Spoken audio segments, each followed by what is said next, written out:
নমস্কার বন্ধুরা। ১৭ই আগস্টের পর থেকে বা সেদিন থেকেই অন্নপূর্ণা যোজনার ৩,০০০ টাকা করে দেওয়া হবে, এটা মুখ্যমন্ত্রী ঘোষণা করেছেন। কিন্তু এখন প্রশ্ন হচ্ছে, এই ১৭ আগস্ট নাগাদ আগস্ট মাসের ৩,০০০ টাকা কি সবাই পাবেন? সব থেকে বড় প্রশ্ন এইটা। ১৭ই আগস্ট কি সবাই অন্নপূর্ণা যোজনার ৩,০০০ টাকাটা পাবেন? এক কথায় উত্তর হচ্ছে না। ১৭ই আগস্ট থেকে কিন্তু সবাই এই অন্নপূর্ণার ৩,০০০ টাকাটা পাবেন না। তাহলে এই ভিডিওতে আলোচনা করবো এটা, এবং এটাও বলে দেবো কারা অ্যাকচুয়ালি টাকাটা পাবে না বা কাদের সেপ্টেম্বর থেকে ঢুকবে। ভিডিওটা সম্পূর্ণ দেখুন, খুবই গুরুত্বপূর্ণ তথ্য। এবং এরকম ভিডিও আরো পাওয়ার জন্য আমাদের চ্যানেলটিকে সাবস্ক্রাইব করে রাখুন, ফেসবুক পেজটিকে ফলো করে রাখুন। তাহলে আবেদন করলেই টাকা পাওয়া যাবে, এই ধারণাটা সম্পূর্ণ ভুল। শুধুমাত্র যাদের আবেদন সম্পূর্ণ যাচাই বা ভেরিফিকেশন হয়েছে এবং অনুমোদন হয়েছে, প্রথম ধাপে শুধু তাদেরই অ্যাকাউন্টে টাকা পাঠানো হবে। মুখ্যমন্ত্রী নিজেও কিন্তু বলেছিলেন যে ভেরিফিকেশন হচ্ছে, এবং যাদের ভেরিফিকেশন হয়ে যাবে, যারা অ্যাপ্রুভাল পাবে, তারাই এই আগস্ট মাসের থেকে টাকাটা পাবেন। কিন্তু যাদের অ্যাপ্রুভাল হয়নি এখনো বা ভেরিফিকেশন প্রসেসে আছে, তারা কিন্তু আগস্টে টাকাটা পাবেন না। তাহলে সবার আগে যেটা করতে হবে, আপনি বিডিও অফিস বা পঞ্চায়েত বা মিউনিসিপ্যালিটিতে গিয়ে চেক করে নিন যে আপনার আবেদন অ্যাপ্রুভ হয়েছে কিনা। যদি অ্যাপ্রুভ হয়ে যায় তাহলে আপনি টাকাটা পেয়ে যাবেন। তাহলে টাকা পাওয়ার একটাই শর্ত, আপনার আবেদনটাকে অ্যাপ্রুভ হতে হবে। যাদের অ্যাপ্রুভ নয় তারা কিন্তু টাকাটা পাবেন না। কেন সবার একসঙ্গে টাকাটা আসবে না? প্রথমত, লক্ষ লক্ষ আবেদন ফর্ম জমা পড়েছে অন্নপূর্ণা যোজনাতে। সরকার প্রতিটা আবেদন খুঁটিয়ে খুঁটিয়ে দেখছে। এরপরে ভেরিফিকেশন করার পরে চূড়ান্ত অনুমোদন বা অ্যাপ্রুভাল হলে তবেই সবুজ সংকেত এবং ব্যাংকে টাকাটা আসতে পারে। তাহলে যাদের অনুমোদিত হবে, অ্যাপ্রুভাল পাবে, সেই লিস্ট প্রকাশিত হবে, সেই লিস্ট অনুযায়ী ধাপে ধাপে টাকা দেওয়া হবে। তাহলে আপনার আবেদনটা বর্তমানে ২ বা ৩ নম্বর ধাপে আটকে থাকতে পারে। মানে হয় আপনি এখানে ভেরিফিকেশন আটকে আছেন বা চূড়ান্ত অনুমোদন পাওয়ার আগে আটকে আছেন। তাহলে আগে স্ট্যাটাস বা আবেদনের স্থিতি সেটা জেনে নেবেন। আবেদনের তারিখ, আপনার টাকা আগস্টে ঢুকবে নাকি আগস্টে না পেয়ে সেপ্টেম্বরে পাবেন, সেটা ভালো করে দেখে নেবেন। ভেরিফিকেশন সম্পূর্ণ হলে ১৭ই আগস্ট টাকা পাওয়ার সম্ভাবনা সব থেকে বেশি। যারা ১০ই জুলাইয়ের আগে আবেদন করেছেন, খুব সম্ভব তাদের ভেরিফিকেশন হয়ে গেছে। এটা মুখ্যমন্ত্রী লাইভ ঘোষণাতেই বলে দিয়েছেন যে ১০ই জুলাই পর্যন্ত যারা আবেদন করেছেন তাদের ভেরিফিকেশন হয়ে গেছে। তাহলে আপনি ১০ই জুলাইতে আবেদন যদি করে থাকেন, ১০ই জুলাই এই তারিখ বা তার আগে যদি অন্নপূর্ণাতে আবেদন করে থাকেন, তাহলে খুব সম্ভব 99% দেখা যাচ্ছে যে আগস্ট মাসের ১৭ তারিখ বা তারপর থেকে আগস্ট মাসের যে কিস্তিটা সেটা আপনি পেতে থাকবেন। কিন্তু যারা ১০ই জুলাইয়ের পর থেকে ১১ই জুলাই থেকে ৩১শে জুলাই এর মধ্যে আবেদন করেছেন, তাদের কিন্তু ১৭ই আগস্ট টাকা নাও ঢুকতে পারে। আপনার যাচাইয়ের কাজ এখনো চলছে, বাতিল হয়নি, তবে এই আগস্ট মাসে আপনি টাকাটা নাও পেতে পারেন। পরের কিস্তি মানে সেপ্টেম্বর পর্যন্ত অপেক্ষা করতে হতে পারে। তাহলে আশা করি ক্লিয়ার করতে পেরেছি যে আগস্ট মাসে কারা টাকাটা পাবেন। অন্নপূর্ণা যোজনাতে যারা আবেদন করেছেন সবাই টাকা পাবেন, কিন্তু আগস্টের ১৭ তারিখে শুধুমাত্র তারাই পাবেন যারা আবেদন করেছিলেন ১০ই জুলাই বা তার আগে। এবং ১০ই জুলাই বা তার আগে যারা আবেদন করেছেন তাদের আবেদনটা সরকার ভেরিফাইড করেছে এবং তাদেরকে অ্যাপ্রুভাল দিয়েছে, তারা আগস্টের ১৭ তারিখের পরে টাকা পাবেন। কিন্তু যারা আবেদন করেছেন ১১ থেকে ৩১শে জুলাইয়ের মধ্যে, মানে জুলাই মাসের শেষের দিকে, তারা কিন্তু আর আগস্টে টাকাটা নাও পেতে পারেন, কারণ তাদের ভেরিফিকেশন সম্ভবত এখনো সম্পূর্ণ হয়নি। এটা আমি না, মুখ্যমন্ত্রী লাইভ ঘোষণায় বলেছেন, আপনারা দেখে নেবেন, ভালো করে দেখে নেবেন যে কারা টাকাটা পাচ্ছেন, কাদের আবেদন হোল্ড বা আটকে আছে এবং কাদের আবেদন রিজেক্ট, এটা জানা অত্যন্ত জরুরি। ১০ই জুলাইয়ের মধ্যে আবেদন করলে আপনার আবেদন ভেরিফিকেশন করে অ্যাপ্রুভ করে দিয়েছে, এবং আবার আপনার যদি সমস্ত তথ্য সঠিক থাকে তাহলে আপনি ওই ১৭ই আগস্ট যেটা টাকা ছাড়ার কথা আছে আগস্ট মাসে, সেটা পাচ্ছেন। যারা ১১ থেকে ৩১শে জুলাইয়ের মধ্যে আবেদন করেছেন, অথবা যাদের স্ট্যাটাস পেন্ডিং এ আছে বা হোল্ডে আছে, যারা অফলাইন ফর্ম পোর্টালে ওঠেনি, এদের আবেদন হোল্ড থাকতে পারে। তাহলে আপনি যদি অফলাইনে আবেদন করে থাকেন এবং আপনার যে ফর্মটা সেটা এখনো ডিজিটাইজ হয়নি, যেটা খুবই কম সংখ্যক লোকের হয়েছে, প্রচুর লোকজন এখন কিন্তু ডিজিটাইজ হয়ে গেছে, তাহলে আপনার যদি আবেদনে কোনো ভুল থাকে, সংশোধন করেননি, এইরকম থাকলে আপনার আবেদন হোল্ড হতে পারে। আর কাদেরটা বাতিল? যারা সরকারি নিয়ম লঙ্ঘন করেছেন, বয়স বা আয়ের সমস্যা এবং ভুল বা জাল তথ্য দিয়েছেন। সরকারি নিয়ম বলতে কি বোঝায়? যাদের বয়স ওই যে ২৫ থেকে ৬০ বছরের মধ্যে নয়, যাদের পরিবারে কেউ গভর্নমেন্ট জব করে বা কেউ পেনশন পায় বা ইনকাম ট্যাক্স দেন, এই সমস্ত ক্যাটাগরি মানুষজনদের আবেদন তো বাতিল করবেই, সেটা সরকার বলে দিয়েছে। এবং যারা 11 থেকে 31শে জুলাইয়ের মধ্যে আবেদন করেছিলেন তাদের আবেদন এখনো পেন্ডিং এ আছে, ভেরিফিকেশন কমপ্লিট হয়নি। এবং যাদের অফলাইন ফর্ম ফিল আপ করার পরে পোর্টালে ওঠেনি, ডিজিটাইজ হয়নি, তাদের হোল্ড করে রাখা হতে পারে। কারা এই সমস্ত সরকারি প্রকল্পের বাইরে, এই 4টে নিয়মের মধ্যে পড়লে আপনি এই প্রকল্পের বাইরে থাকবেন। কি কি? যেমনটা কি বললাম, সরকারি চাকরি, আবেদনকারী বা পরিবারের কেউ সরকারি চাকরিজীবী হলে আপনি টাকাটা পাচ্ছেন না।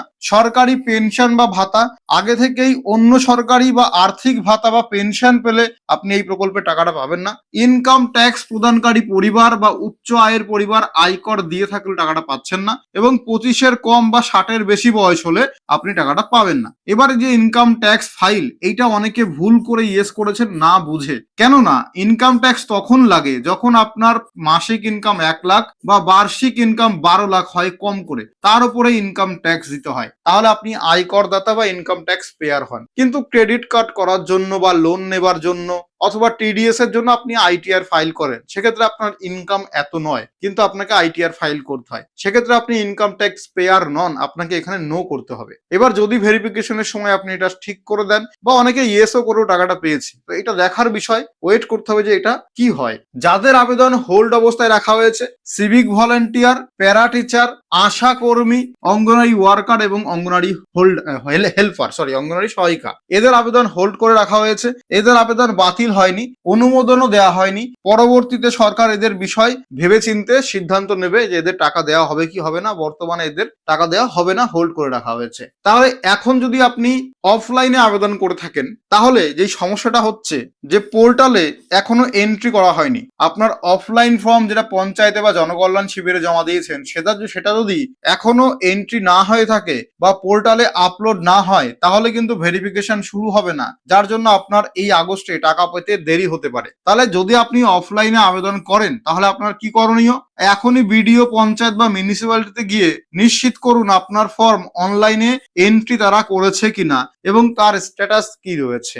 যদি অনলাইনে এন্ট্রি করে ফেলে, স্ট্যাটাস দেখা যায়, তাহলে আপনি আগস্ট মাসে টাকাটা পেয়ে যেতে পারেন। এবার ভালো করে বুঝবেন, যদি আপনার আধার কার্ডের তথ্যে অমিল থাকে, ব্যাংক অ্যাকাউন্ট নাম্বার বা আইএফএসসি সহ ডিবিটি ইনঅ্যাক্টিভ থাকে, আবেদনপত্রে কোনো ভুল তথ্য দিয়েছেন এবং নথিপত্রে অস্পষ্ট বা অসম্পূর্ণ রয়েছে, এই সমস্ত টেকনিক্যাল কারণে আপনার ভুল হতে পারে, মানে বাতিল হতে পারে বা হোল্ড হতে পারে বা রিজেক্ট হতে পারে, এরকম হলে। আর যাদের এখনো ভেরিফিকেশন হয়নি, তাদের হয়তো সরকার অটোমেটিক্যালি ভেরিফিকেশন করে নিয়েছে। তাহলে শুধুমাত্র সরকারি ঘোষণায় বিশ্বাস করবেন, কোনো প্রকার সোশ্যাল মিডিয়াতে যে সমস্ত খবর ছড়ায় সেগুলোতে কান দেবেন না। সরকার এখনই এমন কোনো ঘোষণা করেনি যে সবার টাকা বন্ধ করে দেওয়া হচ্ছে, এটা একদমই নয়। এরপরে 10ই আগস্ট একটা বৈঠক হবে। সেই বৈঠকে কি হতে চলেছে?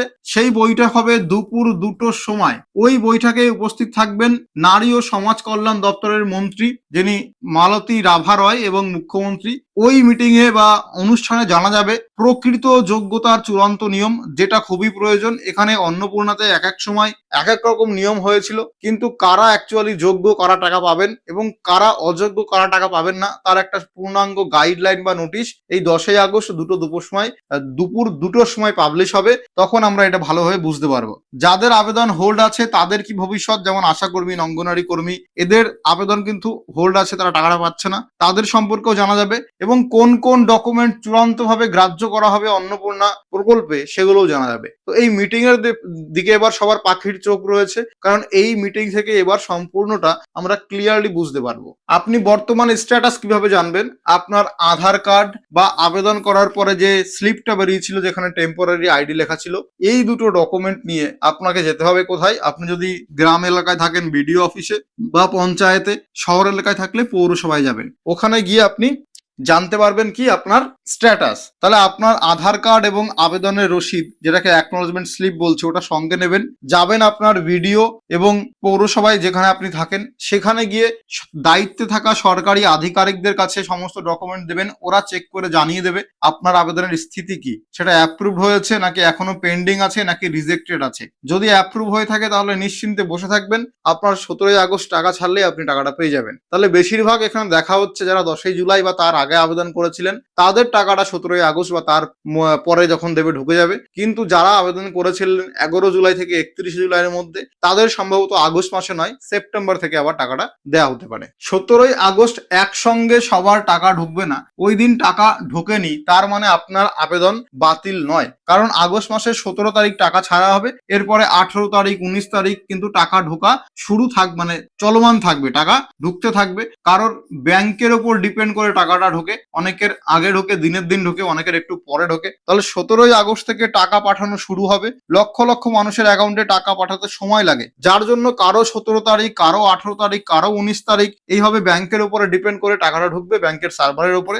আপনি জাস্ট কি করবেন, ডিবিটি অ্যাক্টিভ আছে কিনা আপনার অ্যাকাউন্টে সেটা চেক করে নেবেন, এবং ওই অ্যাকাউন্টে কেওয়াইসি করা আছে কিনা এই দুটো চেক করে নেবেন, এবং আপনি যদি অ্যাপ্রুভাল থাকে আপনি টাকাটা পেয়ে যাবেন, নিশ্চিন্ত থাকুন। এবার দেখুন পরের মাসগুলো থেকে, আগস্ট মাসে তো দেরি হলো, 17ই আগস্ট থেকে টাকা দেওয়া হচ্ছে, তার কারণ হচ্ছে ভেরিফিকেশনের জন্য দেরি হয়েছে। কিন্তু এখানে মুখ্যমন্ত্রী বলেছে যে যতদিন বিজেপি সরকার থাকবে ততদিন অন্নপূর্ণা ভান্ডারে টাকা দেওয়া হবে। এবার এই টাকাটা প্রতি মাসের দ্বিতীয় সপ্তাহ থেকে ঢুকবে, মানে আগস্ট মাস তো গেলই, সেপ্টেম্বর থেকে প্রতি মাসে দ্বিতীয় সপ্তাহে এই টাকাটা সবার ব্যাংক অ্যাকাউন্টে ছাড়বে। তাহলে এই যে জুলাই মাস এবং আগস্ট মাস এবং তার আগে জুন মাস টাকা দিতে উল্টোপাল্টা নিয়ম হয়েছে, উল্টোপাল্টা সময় হয়েছে, তার কারণ ভেরিফিকেশন বা সরকারের উপরে, প্রশাসনের উপরে অনেক চাপ ছিল। কিন্তু যেহেতু এখন আস্তে আস্তে সব ঠিকঠাক চলছে, তাই সেপ্টেম্বর থেকে বিজেপি সরকার যতদিন থাকবে ততদিন প্রতি মাসের দ্বিতীয় সপ্তাহে টাকাটা কন্টিনিউ ঢুকে যাবে। 17ই আগস্ট আপনি টাকা পাচ্ছেন কিনা, যারা 10ই জুলাইয়ের মধ্যে আবেদন করেছেন তাদের আবেদন অ্যাপ্রুভ হয়েছে অনেকের, তারা টাকাটা পেয়ে যাবেন। সরকারি নিয়ম অনুযায়ী সম্পূর্ণ যোগ্যতা আপনার পূরণ করেন, আপনি টাকাটা পাচ্ছেন। আধার ও ব্যাংকের তথ্য আপনার 100% সঠিক আছে, ভেরিফিকেশন আপনার সম্পূর্ণ হয়েছে এবং সিস্টেমে অ্যাপ্রুভ দেখাচ্ছে, তাহলে আপনি টাকাটা পেয়ে যাচ্ছেন। মনে রাখবেন 10ই আগস্টে সরকারি প্রেস কনফারেন্সের দিকে নজর রাখুন। ওই দিন আরো যোগ্যতার নিয়ম আসবে, যেদিন আমরা ক্লিয়ারলি বলতে পারবো অন্নপূর্ণা যোজনাতে কারা টাকাটা পাচ্ছেন, কারা পাচ্ছেন। তো ভিডিওটা ভালো লাগে লাইক করুন, শেয়ার করুন, চ্যানেলটিকে সাবস্ক্রাইব করে রাখুন। দেখা হবে পরবর্তী ভিডিওতে, ভালো থাকবেন।